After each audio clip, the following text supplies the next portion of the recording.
நடந்து போவேன். அதுக்கு என்னுடைய விருப்பம் ஐயா.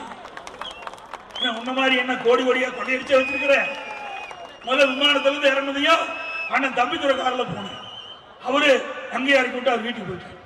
நான் அங்கிருந்து வேற கார்ல ஹோட்டலுக்கு போனேன். ஒரு தங்கி இருக்கிற ஒரு நண்பர் இடத்துக்கு போய் பார்க்கறதுக்காக போனேன். அதுக்கு பிறகு நான் தங்கி இருந்த இடத்துல இருந்து வேற ஒரு கார் ஒரு நண்பர் கொடுத்தார். அதுல இருந்து நான் உள்துறை அமைச்சர் பார்க்க போனேன். இதுல என்னையா தவறு இருக்குது? இதுல என்ன கண்டுபிடிச்சிட்டேன் சொல்லுப்பா. உள்துறை அமைச்சர் போய் பாத்தீங்கன்னா அவர் என்ன பாகிஸ்தான் இருக்கிற அமைச்சரா? இந்திய நாட்டுடைய உள்துறை அமைச்சர் ஐயா. அவரை தான் நான் பார்க்க போனேன். நான் பார்க்க போறதுக்கு முன்பாகவே சட்டமன்றத்தில் நீங்க பேசுறீங்களா?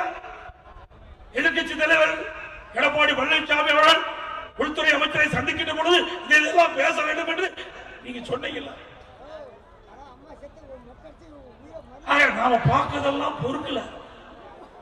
ஏன்னா எப்ப பார்த்தாலும் ஸ்டாலின் பேசுறாரு நாடாளுமன்றத்தில் 39க்கு 39 வெற்றி பெற்று விட்டோம் என்று. ஏன்னா அத்தனை பேர் பெஞ்ச தேய்ச்சிட்டு இருக்காங்களா நாடாளுமன்றத்தில்? எங்க எம்பி குமரகுரு மட்டும் ஜெயிச்சிருந்தா என்னுடைய வேட்பாளர் நான் பேசுற பேச்ச நாடாளுமன்றத்தில் பேசியிருப்பார். தமிழ்நாட்டு மக்களுடைய குரல் நாடாளுமன்றத்தில் ஒலித்திருக்கும். கருணாநிதி முதலமைச்சராக இருந்தார். அதுக்கு பிறகு ஸ்டாலின், அதுக்கு பிறகு இன்றைக்கு உருவாக்க பார்க்கின்றார் திரு ஸ்டாலின் உதயநிதி அவர்களை. திரு ஸ்டாலின் அவர்களே, அனைத்து இந்திய அண்ணா திராவிட முன்னேற்ற கட்சி தமிழகத்தில் இருக்கின்றவரை உங்களுடைய கனவு நிறைவேறாது.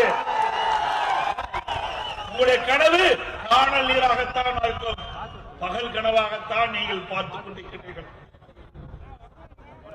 என்னையா தியாகம் செஞ்சீங்க? குடும்பம் தான் ஆட்சி செய்யணுமா தமிழ்நாட்டில்? ஏன் தமிழ்நாட்டில் இருக்கிற 8 கோடி மக்கள் ஒருவர் வரக்கூடாதா?